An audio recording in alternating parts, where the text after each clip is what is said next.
नमस्कार, मैं ज़ीशान जावेद, आप देख रहे हैं न्यूज नेटवर्क टुडे। ठीक है। नमस्कार, आप देख रहे हैं न्यूज नेटवर्क टुडे। मैं जावेद अंसारी आपकी स्क्रीन पर एक दृश्य दिखाना चाहूंगा। यहाँ पर चित्रांश परिवार के कुछ लोग मौजूद हैं। वैशाख शुक्ल सप्तमी 27 अप्रैल दिन गुरुवार भगवान चित्रकूट प्रकट उत्सव मनाने की तैयारी पूरी हो गई है। किस तरीके से कार्यक्रम की रूपरेखा है, किस तरीके से आयोजन होगा। हालांकि मैं अपने दर्शकों को बता दूं, पहली बार इस तरीके का आयोजन क्या रहा, किस तरीके की रूपरेखा। ये पहले तो मैं आप सबको भगवान चित्रकूट प्रकटोत्सव की शुभकामनाएं देना चाहता हूं। मैं आपको बता दूं कि रीवा शहर में ये पहली बार आयोजन किया जा रहा है। ये कल 27 अप्रैल गुरुवार ये वैशाख की सप्तमी तो भगवान चित्रकूट का प्रकटोत्सव है। तो उसमें हम लोग पहले सुबह तलहटी में जो चित्रकूट भगवान का मंदिर है वहाँ सामूहिक पूजा अर्चना करेंगे और शाम को 4 बजे यही मानस भवन में सभी लोग इकट्ठे होंगे। यहाँ से दोबारा भगवान चित्रकूट की जो लाइव झांकी बनेगी उसकी पूजा की जाएगी और एक भव्य शोभा यात्रा रीवा के शहर के प्रमुख मार्गों से निकालेंगे। रीवा की सड़कों पर एक भव्य शोभा यात्रा आपको कल नजर आएगी। किस तरीके से शोभा यात्रा की तैयारी। जैसा कि अध्यक्ष महोदय ने बताया कि एक लाइव शोभा यात्रा निकालने का प्रोग्राम है। शाम को भजन संध्या है और हमारा जो मेन उद्देश्य है वो ये है कि समाज को, हम अपने समाज को तो एकत्रित करें, लेकिन हमारे समाज द्वारा जो बाकी लोगों के लिए कार्य किए जाते हैं उसको एक पटल पर रखना, चाहे वो सामाजिक रूप से हो चाहे वो राजनीतिक रूप से हो, उसको सामाजिक पटल में रखना हमारा मुख्य उद्देश्य है। और ये भी बताना मुख्य उद्देश्य है कि भगवान चित्रगुप्त किसी एक समुदाय के देवता नहीं है, बल्कि जो सनातन परंपरा है उस परंपरा का हर शक्ति का एक देवता है और जो न्याय का देवता है वो न्याय का प्रतिनिधित्व हमारे भगवान चित्रगुप्त जी करते हैं।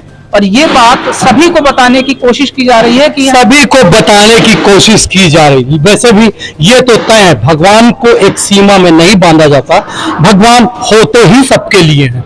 हम छोड़ दीजिए, बताइए। जैसा कि अभी हमारे पूर्व वक्ताओं ने आपको चित्रांश प्रकट उत्सव के बारे में अवगत कराई दिया है, उसमें हमारे महिला और एवं हमारे चित्रांश बंधु दोनों इकट्ठा होकर अपने ड्रेस कोड में इस यात्रा में अपना भागीदारी निभाएंगे और यहाँ से प्रारंभ होकर रीवा के मुख्य मार्गों से गुजरते हुए पुनः मानस भवन में आएंगे। बताइए क्या कहेंगे।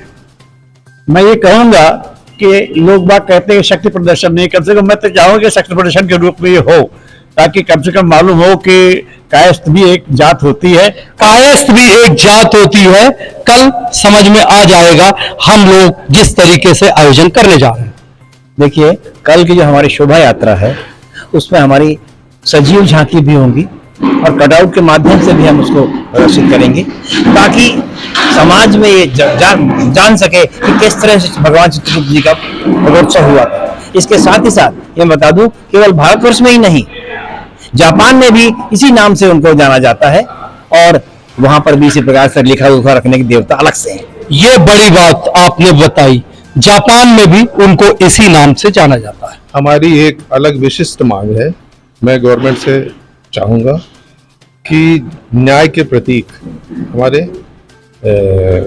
चित्रगुप्त भगवान है, तो जो देवी है न्याय की, उसकी जगह हमारे चित्रगुप्त भगवान की फोटो लगाई जाए, क्योंकि न्याय के प्रतीक माने जाते हैं। ये एक नई बात भी कह दी एक इंजीनियर साहब ने। उनका कहना है न्याय की देवी की जगह हमारे भगवान की मूर्ति लगाई जाए।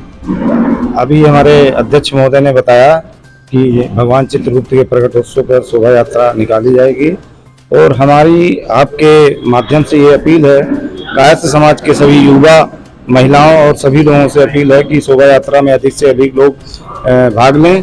और मध्य प्रदेश शासन से ये अपील है कि जो ऐच्छिक अवकाश घोषित किया है उसको राष्ट्रीय अवकाश घोषित किया जाए। अवकाश घोषित किया है। अभी हमने बचपन से देखा था कि कई समाजों के जुलूस निकलते थे, अग्रवाल समाज, ये समाज, वो समाज। हम लोगों ने पहली बार कोशिश करके अपने समाज से भगवान चित्रगुप्त की ये शोभा यात्रा निकालने की कोशिश की है। सभी लोगों से अपील है कि ज्यादा से ज्यादा हमारे समाज के लोग हमारी शोभा यात्रा में, ज्यादा से ज्यादा लोग हमारी इस शोभा यात्रा में आए। हमारे साथ कुछ महिलाएं भी हैं, इनसे भी बात करना जरूरी है। जिस तरीके से आप लोगों ने पहली बार आयोजन करने की ठानी है भगवान चित्रगुप्त की, हालांकि पूजा अर्चना और मंदिर में ये सारी बात तो होती रहती, सड़क में किस तरीके की तैयारी।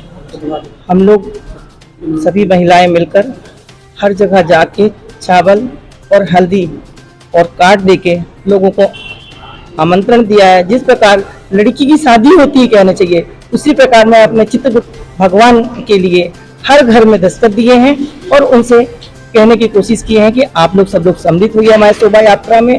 और उसमें एक चीज और भी हुआ है कि शोभा यात्रा में जो ड्रेस कोड है, ड्रेस कोड हम लोग ने पीला जो दिया है, गुरुवार भी है तो हर महिलाओं के पास तो पीला होता ही है, तो हर महिलाओं के लिए हम लोग ने कहा है कि आप लोग ड्रेस कोड पहन के आइए। जिसके पास नहीं है, ऐसा भी नहीं है कि कुछ महिलाएं ऐसी भी सोचे कि भाई अब हमारे पास नहीं है तो हम नहीं जाएं, तो हम लोग ने ये भी कहा है कि यदि नहीं है तो आप लोग सब आइए और हमारे चित्र आना जरूरी है, ड्रेस कोड उतना जरूरी नहीं है। बताइए। जी हाँ, ये कल्पना दीदी ने सही बोला कि ऐसा कोई बंदिश नहीं है कलर की, क्योंकि हमें घरों से बाहर निकल के अपने भगवान के प्रति आस्था को दिखाना है और संगठन दिखाना है। सबसे जरूरी चीज ये है कि जो हम अभी समाज में अलग थलग पड़े हुए थे, तो वो हमको संगठित होकर एक अपनी पहचान रीवा में और रीवा के बाहर भी, क्योंकि सभी जगह ये शोभा यात्रा निकाली जा रही है, तो इसलिए हमारी यही कोशिश है कि हमारे जितने भी चित्रांश बंधु हैं, बहनें हैं, माताएं हैं, वो सब एकत्रित होकर इस प्रोग्राम के माध्यम से आपस में भी एक दूसरे से अटैचमेंट होता है लोगों को। ये हमारी शोभा यात्रा के बाद हम लोग 6:30 बजे जब यहाँ पे वापस आएंगे तो हमारे कुछ चित्रांश भाई बहनों ने एक भजन संध्या का आयोजन किया हुआ है और उसके साथ ही कुछ सांस्कृतिक कार्यक्रम भी आयोजित है, जिसके लिए हमारे सदन में लोगों की उपस्थिति ही हमारे कार्यक्रम की गरिमा को बढ़ा सकती है। तो हम चाहेंगे कि हमारे अधिक से अधिक चित्रांश बंधु यहाँ पे उपस्थित हों, ज्यादा से ज्यादा चित्रांश बंधु यहाँ पर उपस्थित हों।